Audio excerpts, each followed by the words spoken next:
તો રાજકોટ આકાંડ બાદ અમદાવાદમાં શિક્ષણ વિભાગે કાર્યવાહી તેજ કરી છે। રાજકોટ આકાંડ બાદ તપાસ તેજ કરવામાં આવી છે। રોજની 50થી વધુ અમદાવાદ ગ્રામ્યની શાળાઓમાં ફાયરની સુવિધાની તપાસ કરાઈ રહી છે। અમદાવાદ શહેર અને ગ્રામ્ય મળી 10 જેટલી શાળાઓ નિયમોનું ઉલ્લંઘન કરતી હોવાનું પણ ધ્યાને આવ્યું હતું। ક્યાંક ફાયર એનઓસી ન હતી તો ક્યાંક પતરાના શેડમાં સ્કૂલ ચાલતી હોવાનું ખુલ્યું છે। જોકે 1 જૂન પહેલા રિપોર્ટ આપવા શિક્ષણ વિભાગે સૂચના આપી છે।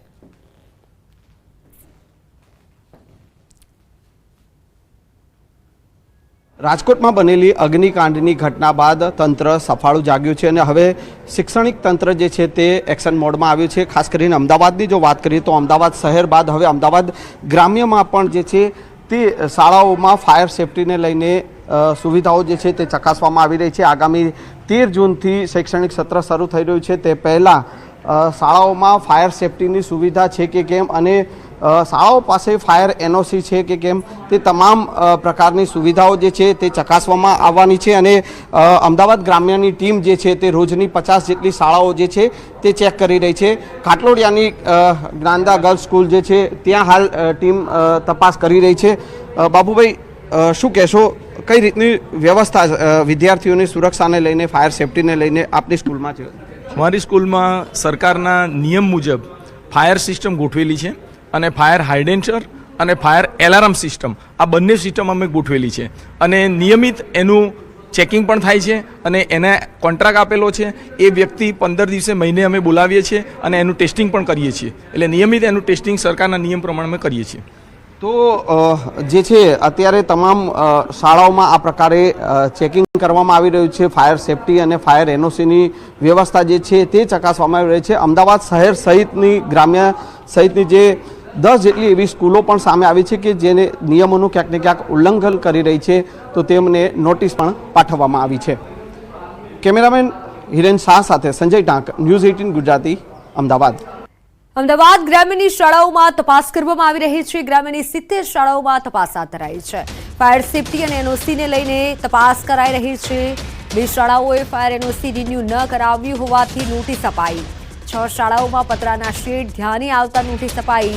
નોટિસ ફટકારી જવાબ રજૂ કરવા માટે આદેશ કરાયો।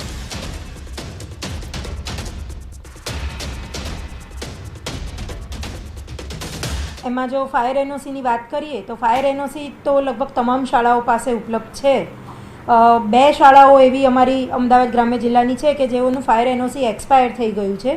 એમને અમે નોટિસ આપેલ છે, તાકીદ પણ કરેલ છે કે શાળા શરૂ થાય તે પૂર્વે, એટલે કે 12 તારીખ પૂર્વે તેમની પાસે ફાયર એનઓસીનું રિન્યુઅલ હોવું જોઈએ। રાજકોટના અગ્નિકાંડને લઈને સમગ્ર જિલ્લા રાજ્યભરમાં ફાયર સેફટીને લઈને અનેક સ્થળે અભાવ જોવા મળી રહ્યો છે। સ્ટેચ્યુ ઓફ યુનિટી નજીક ચિલ્ડ્રન ન્યુટ્રિશન પાર્ક ખાતે પણ અનેક મુસાફરો આવે છે। જોકે ચિલ્ડ્રન ન્યુટ્રિશન પાર્કમાં જે નાના બાળકો પોતાના વાલીઓ સાથે આવે છે, રાજકોટમાં ઘટના બાદ ચિલ્ડ્રન ન્યુટ્રિશન પાર્ક પણ 5 દિવસથી બંધ કરાતા પ્રવાસીઓ અટવાયા છે। કારણ કે જે ચિલ્ડ્રન ન્યુટ્રિશન પાર્ક બંધ કરવામાં આવ્યું છે, પરંતુ એસઓયુની વેબસાઇટ પર ઓનલાઈન ટિકિટ ચિલ્ડ્રન ન્યુટ્રિશન પાર્કની બુક થતાં પ્રવાસીઓ બુક કરી આવી રહ્યા છે। અહીં ચિલ્ડ્રન ન્યુટ્રિશન પાર્ક આવી એન્ટ્રી ન મળતા પ્રવાસીઓ અને ન્યુટ્રિશન પાર્કના કર્મચારીઓ સાથે બોલાચાલી પણ થઈ રહી છે।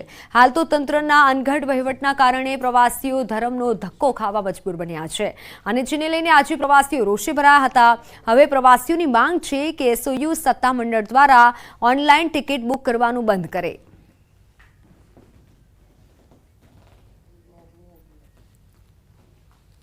ऑनलाइन टिकट बुक हो गया।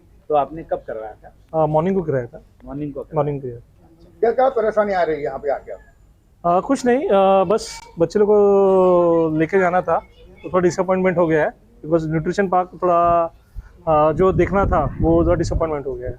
રાજકોટના અગ્નિકાંડ બાદ તમામ ગુજરાતમાં ગેમ ઝોનો, મોલો પર બંધ કરી દેવામાં આવે છે, જે સુરક્ષાની દ્રષ્ટિએ બંધ કરવામાં આવે છે। પરંતુ નર્મદા જિલ્લામાં જે સ્ટેચ્યુ ઓફ યુનિટી બની છે તેની પાસે જ આવેલ જે ચિલ્ડ્રન ન્યુટ્રિશન પાર્ક છે એ પણ બંધ કરી દેતા પ્રવાસીઓ અટવાયા છે। ખાસ વાત કરીએ તો જે સરકારી બાબુઓ છે, જે તંત્ર છે, તંત્રના અનગઢ વહીવટને કારણે આજે પ્રવાસીઓ અટવાનો વારો આવે છે। કારણ કે જે ઓનલાઈન ટિકિટ છે એ ઓનલાઈન ટિકિટ શરૂ રખાતા જે મુંબઈ, મહારાષ્ટ્ર, મધ્યપ્રદેશના જે પ્રવાસીઓ અહીંયા આવે છે એ પ્રવાસીઓ ઓનલાઈન બુકિંગ કરીને આવતા એમને પ્રવેશ ના મળતા આજે વહેલી સવારથી જ જે ચિલ્ડ્રન ન્યુટ્રિશન પાર્કના અધિકારીઓ જે છે અધિકારીઓ સાથે બોલાચાલી પણ થઈ છે.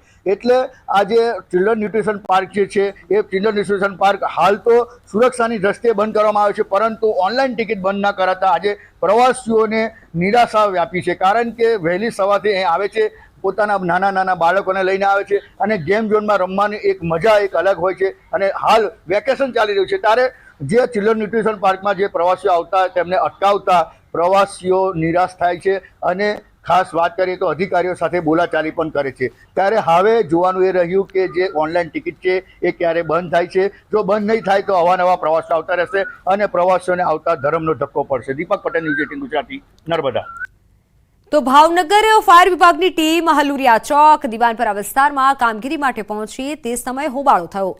વિભાગની કામગીરીથી અસંતોષ માની વેપારીઓ દ્વારા પોતાના વેપાર ધંધા બંધ કર્યા. ભાવનગર શહેરના વિવિધ વિસ્તારોમાં રાજકોટ દુર્ઘટના બાદ ફાયરની ટીમ એક્શનમાં આવી છે અને સીલ મારવાની કામગીરી કરી રહી છે. દિવાનપરા, હલુડિયા ચોક વિસ્તાર, પેડચલા શેરી સહિતના વિસ્તારોમાં ફાયર એનઓસી વગર એકમો ચાલી રહ્યા છે. વેપારીઓએ પોતાનો અસંતોષ વ્યક્ત કર્યો હતો અને રોષ ઠાલવ્યો હતો. કીધું હતું કે ફાયર વિભાગ દ્વારા અગાઉ નોટિસ આપી જાણ કરવી જોઈએ, ત્યારબાદ સીલ મારવાની કાર્યવાહી કરવી જોઈએ.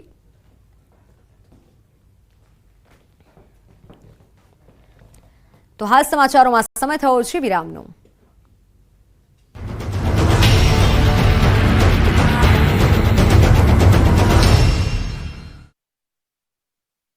વિસ્તારમાં છેલ્લા કેટલાય દિવસથી પાણી નહીં આપવામાં આવતા મહિલાઓ વિફરી હતી.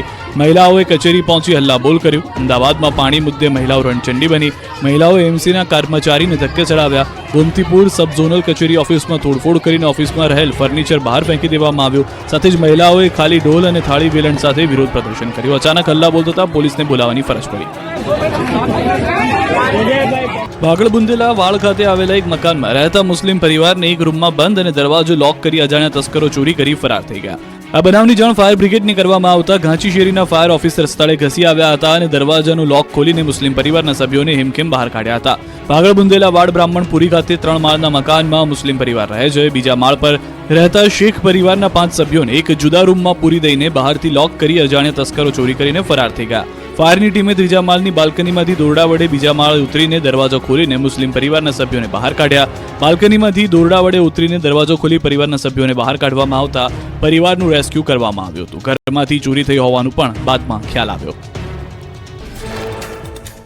કેરળ પહોંચ્યું ચોમાસું. કેરળના તટ સહિત ઉત્તર પૂર્વના કેટલાક ભાગોમાં ચોમાસાનું થયું આગમન. ગુજરાતમાં 10 જૂન સુધી ચોમાસું પહોંચે તેવી આશા. ગુજરાતમાં 15 જૂન આસપાસ બેસી શકે છે ચોમાસું. હવામાન વિભાગે ચોમાસા અંગે કરી આગાહી. દેશમાં ચોમાસાએ વિધિવત રીતે કરી એન્ટ્રી. આખરી ગરમીમાં ગુજરાતીઓને મળશે મોટી રાહત. 3 દિવસ સુધી ગુજરાતમાં તેજ પવન ફૂંકાશે.